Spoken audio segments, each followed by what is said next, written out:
Há mais de 30 anos eu trabalho no serviço público com todos os tipos de pacientes psiquiátricos e continuo trabalhando até hoje no serviço público com todos os pacientes psiquiátricos, de uma forma geral. Mas há mais de 20 anos eu trabalho no meu consultório particular, primordialmente com pacientes com ansiedade, depressão e transtorno bipolar. Por isso eu posso dizer que eu tenho uma experiência muito grande em pacientes com transtornos do humor e ansiedade, além de todos os outros. O que a gente vê no transtorno bipolar é que ele é um transtorno que simula todos os outros transtornos, por isso é muito difícil o diagnóstico. Ele pode parecer uma esquizofrenia, ele pode ser confundido com uma dependência química, ele pode ser confundido com ansiedade ou até com TDAH ou autismo, ou muitos outros.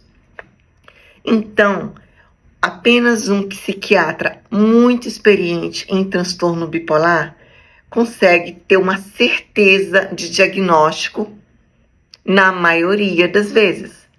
Porque mesmo o psiquiatra mais experiente pode cometer erro. É um transtorno, como eu disse, muito difícil de ser diagnosticado. Mas é muito mais fácil um psiquiatra experiente diagnosticar do que um que trabalha o tempo todo com todos os tipos de transtorno. Fica bem mais difícil para esse psiquiatra. E todos sabemos que muitas vezes o transtorno bipolar vem associado a outros transtornos, o que chamamos de comorbidade, o que complica mais ainda o diagnóstico e também o tratamento.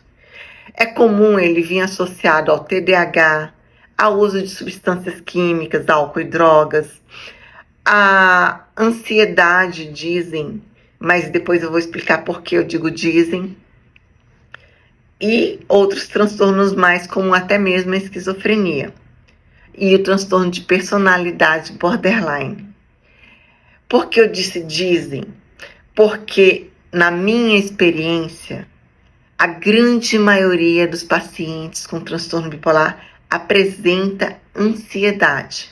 E por isso, eu não considero uma comorbidade. Eu considero que a ansiedade seja um sintoma, nesse caso, do paciente bipolar. Isso é uma teoria que eu defendo e que eu vou defender sempre. Outra teoria que eu defendo e vou defender sempre é a de que o transtorno bipolar, para ser diagnosticado, é muito importante que seja feito um exame minucioso, uma consulta bem longa e, na verdade, várias consultas em que você avalia não só o paciente, mas também toda a família do paciente. Eu já disse algumas vezes que quando a gente recebe um paciente bipolar e pergunta se tem algum bipolar na família, na maioria das vezes o paciente diz que não. Por quê? Porque ele não sabe que aquele familiar é bipolar.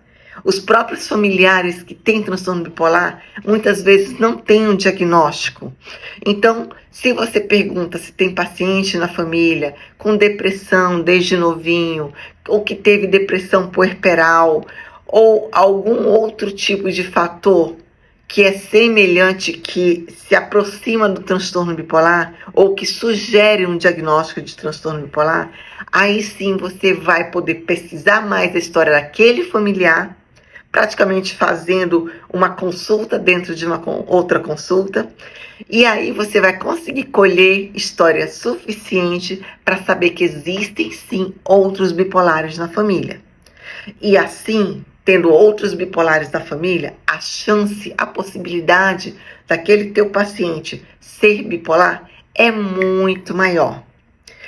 Assim como quando o paciente apresenta o transtorno bipolar antes dos 25 anos e, na minha experiência, principalmente antes dos 20 anos, na grande maioria das vezes, aquele paciente é bipolar. Então, o transtorno bipolar, como eu disse, não é fácil de ser diagnosticado. Existem muitos detalhes que você tem que observar. A investigação tem que ser muito minuciosa e tem que ser baseada também na história familiar do paciente. Para você diagnosticar uma hipomania é muito difícil, porque muitas vezes a hipomania aparece como sendo um período bom na vida da pessoa e não um período de doença. A hipomania é muito sutil, então ela é difícil de ser diagnosticada na maioria das vezes. E chegando à conclusão de que é uma doença muito grave, muito difícil de ser diagnosticada, mas que precisa ser diagnosticada o mais rápido possível, porque isso vai evitar que você tenha deterioração do paciente bipolar, como problemas de memória, de concentração, desenvolvimento de doenças crônicas, como obesidade, hipertensão, diabetes, dislipidemia, que seria colesterol e triglicerídeos altos. E assim, você investigando bem e fazendo um diagnóstico precoce, você vai ter um resultado muito melhor e dar ao teu paciente uma qualidade de vida muito melhor.